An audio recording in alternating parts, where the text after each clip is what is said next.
Section 138 of Negotiable Instrument Act, NI Act, which is regarding dishonor of check.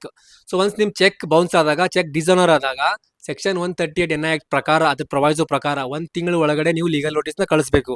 ಅದಾದ್ಮೇಲೆ ಅವ್ನಿಗೆ 15 days time ಇರುತ್ತೆ ನಿಮಗೆ reply ಮಾಡಕ್ಕೆ ಅಥವಾ ನಿಮಗೆ ರೀಪೇ ಮಾಡಕ್ಕೆ.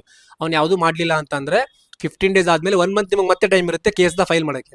ಸೊ ಒನ್ಸ್ ನೀವು ಕೋರ್ಟಲ್ಲಿ ಕೇಸ್ನ ಫೈಲ್ ಮಾಡಿದಾಗ ಅದು PCR ಅಂತ ಕೋರ್ಟ್ ಮುಂದೆ ಬರುತ್ತೆ. ಅವಾಗ ನೀವು ಪ್ರೈಮಾ ಫೇಸಿ ಕೇಸ್ನ ಎಸ್ಟಾಬ್ಲಿಷ್ ಮಾಡಬೇಕು. ಚೆಕ್ನ, ಇನ್ಸಫಿಷಿಯಂಟ್ ಫಂಡ್ ಅಂತ, ಎಕ್ನಾಲೇಜ್ಮೆಂಟ್ನ, ಪ್ರತಿಯೊಂದು ಎವಿಡೆನ್ಸ್ನ ನೀವು ಪ್ರೊವೈಡ್ ಮಾಡಬೇಕು ಕೋರ್ಟ್ಗೆ. ಅವಾಗ ಕೋರ್ಟು ಅದನ್ನ ಎಕ್ಸೆಪ್ಟ್ ಮಾಡಿ CC ಆಗಿ ಕನ್ವರ್ಟ್ ಮಾಡುತ್ತೆ, ಅಂದ್ರೆ ಕ್ರಿಮಿನಲ್ ಕೇಸಾಗಿ ಕನ್ವರ್ಟ್ ಮಾಡುತ್ತೆ.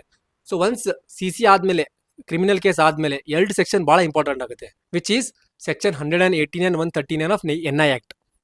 ಇದೇನು ಹೇಳುತ್ತೆ ಅಂದ್ರೆ, ಒನ್ಸ್ ನೀವು ಕೋರ್ಟಿಗೆಲ್ಲ ಎವಿಡೆನ್ಸ್ ನ ಪ್ರೊವೈಡ್ ಮಾಡಿದಾಗ, ಪ್ರೈಮಾ ಫೇಸಿ ಕೇಸ್ ಎಸ್ಟಾಬ್ಲಿಷ್ ಆದ್ಮೇಲೆ 118 ಪ್ರಕಾರ ಕೋರ್ಟ್ ಪ್ರಿಸ್ಯೂಮ್ ಮಾಡುತ್ತೆ. ಅಂದ್ರೆ ಕೋರ್ಟ್ ಏನ್ ಅನ್ಕೊಳ್ಳುತ್ತೆ ಅಂದ್ರೆ, ಒಂದ್ಸತಿ ಒಬ್ಬ ವ್ಯಕ್ತಿ ಅವನಾದ್ರೂ ಒಬ್ಬಂಗೆ ಚೆಕ್ ಕೊಟ್ಟಿದ್ದಾನೆ ಅಂತಂದ್ರೆ ಅವನೇನೋ ಕನ್ಸಿಡರೇಷನ್ಗೋಸ್ಕರ ಕೊಟ್ಟಿದ್ದಾನೆ ಅಂತ ಲೆಕ್ಕ.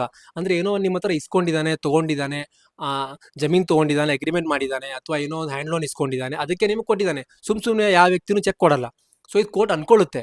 ಅದನ್ನ ಡಿಸ್ಪ್ರೂವ್ ಮಾಡೋ ಬರ್ಡನ್ ಇರೋದು ಅಕ್ಯೂಸ್ಡ್ ಮೇಲೆ.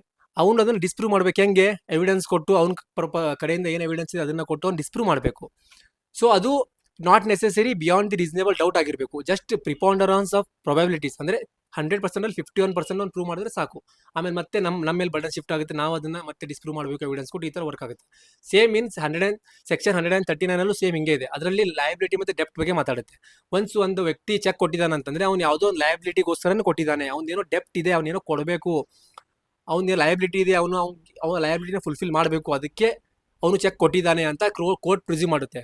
ಅಗೇನ್ ಅದನ್ನ ಡಿಸ್ಪ್ರೂವ್ ಮಾಡೋ ಬರ್ಡನ್ ಇರೋದು ಅಕ್ಯೂಸ್ಡ್ ಮೇಲೇನೆ. ಸೊ ಈ 2 ಸೆಕ್ಷನ್ ಬಹಳ ಇಂಪಾರ್ಟೆಂಟ್ ರೋಲ್ ಪ್ಲೇ ಮಾಡುತ್ತೆ. ಈ 2 ಸೆಕ್ಷನ್ನ ಕರೆಕ್ಟ್ ಆಗಿ ನಾವು ಅಟ್ರಾಕ್ಟ್ ಮಾಡಿದ್ರೆ, according to section 138 90% cases win ಆಗಿ ಆಗ್ತೀರಾ, ಇದು ಗ್ಯಾರಂಟಿ. ಸೊ ಈ 2 ಸೆಕ್ಷನ್ ಬಹಳ ಇಂಪಾರ್ಟೆಂಟ್ ಆಗುತ್ತೆ. ಸೊ ಇದೇ ತರ ಇನ್ಫಾರ್ಮೇಟಿವ್ ವಿಡಿಯೋಸ್ ಮತ್ತೆ ಬೇಕಂತಂದ್ರೆ ಕಮೆಂಟ್ ಮಾಡಿ, ಯಾವ್ದ್ರ ಮೇಲೆ ವಿಡಿಯೋ ಮಾಡಲಿ, ಅಥವಾ ನಿಮ್ಗೆ ಏನಾದರೂ ಒಂದು ಯಾವ್ದು ಸೆಕ್ಷನ್ ಮೇಲೆ ಡೌಟ್ ಇದ್ರೆ, ಏನಾದರೂ ಎಕ್ಸ್ಪ್ಲೇನ್ ಮಾಡಬೇಕು, ಯಾವುದೋ ಒಂದು ಕೇಸು, ಯಾವುದೋ ಒಂದು ಇನ್ಸಿಡೆಂಟು, ಕಮೆಂಟ್ ಮಾಡಿ. ನೆಕ್ಸ್ಟ್ ಏನೇ ವಿಡಿಯೋ ಬರುತ್ತೆ. So until then, see you in the next video. Bye.